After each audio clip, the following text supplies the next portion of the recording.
Our roads have been an ongoing issue for years. We see emails to City Council asking when the potholes will get fixed and sometimes sending a bill to the city for vehicle repairs.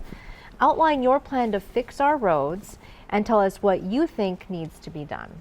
So I have to laugh a little. Our local printer who did some of our campaign materials dropped off a box of brochures, and on it was a bill for almost $1,000. And he had written, "This is the cost of bad streets," right? So like many, I don't recall our streets ever being as bad as they are right now. And I've served before, like our streets have always been an issue, but they are especially problematic right now. And this season it was really made worse by last winter and our heavy snowfall. But underneath that literally is our inability to do preventive maintenance. It's been almost 3 seasons since we've done crack repair. And even this year, as we hear about, well, we've done all these potholes, we've not done the entire city. And frankly, the pothole work we did at the start of the season is now undone as we move into winter. So when we plow, that asphalt comes up and it ends up in your yard and in mine. So what can we do? Again, practical, tangible steps that the next mayor administration can do. Number one, we have to look at our entire infrastructure system. You know, we're a city built for over 100,000 people. We're at about 87,000 now.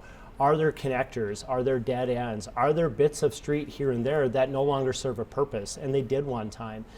Every bit of those that we can take out and shrink our existing infrastructure means more resources for the infrastructure that we have remaining. 2, I want an inventory of every street mile. So you and I as residents know, well, I think my street's terrible, but actually it's yellow. Or maybe it's even green because there are reds elsewhere in the community. Number 3, we have to take a look at the model that St. Louis County has brought forward. You know, they also have a half-cent tax dedicated to street repair. And I just invite people to go to 57th Avenue West in West Duluth and look where a city street meets a county road. That's a stop sign with Cody, and it is night and day. I sat with the city engineer for 2 hours and talked about how they do so many miles well and we do 460 not so well.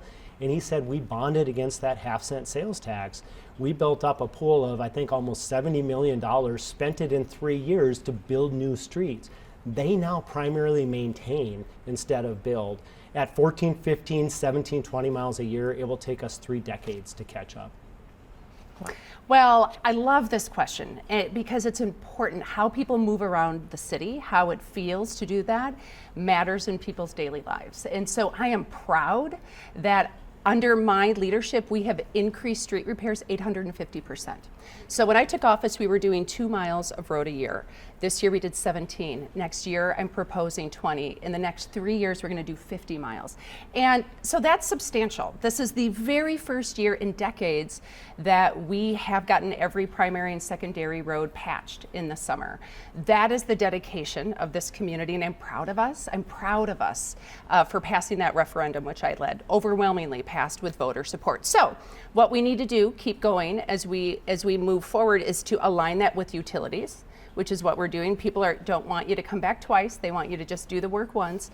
So we work closely with MnDOT and the county to align projects. We're incorporating lead lines, and this is really important because when we're talking about infrastructure in people's daily lives, we believe at the City of Duluth that up to 30% of households have a private lead service line. That is significant, and on this issue, my opponent is absolutely silent. Up to 30% of our households may have lead impacting their health and development, and we're not hearing anything. Conversely, my plan is actually leading the state and being replicated all over the state. So next year, we will get about 800 homes done. This year, we did a pilot project that got 100 homes done. It's imperative that we are just absolutely dedicated to addressing infrastructure. And then lastly, as we continue to kind of gain progress on this plan, every year we're getting more miles done. And there's no question, I would love to do more. We have to balance how we pay for that. My opponent will talk about bonding. That is a risk. And the reason why is that that is actually what got us into this hole to begin with. Additionally, the last time he was in a position of local government, he cut the streets and snowplow crew by 30%. By 30%. So the idea and notion that he is able to come up with a magical solution based on previous decision making, it doesn't add up. I think the work that I have led in this area speaks for itself. It understands the need, it prioritizes neighborhoods, and we're seeing real progress.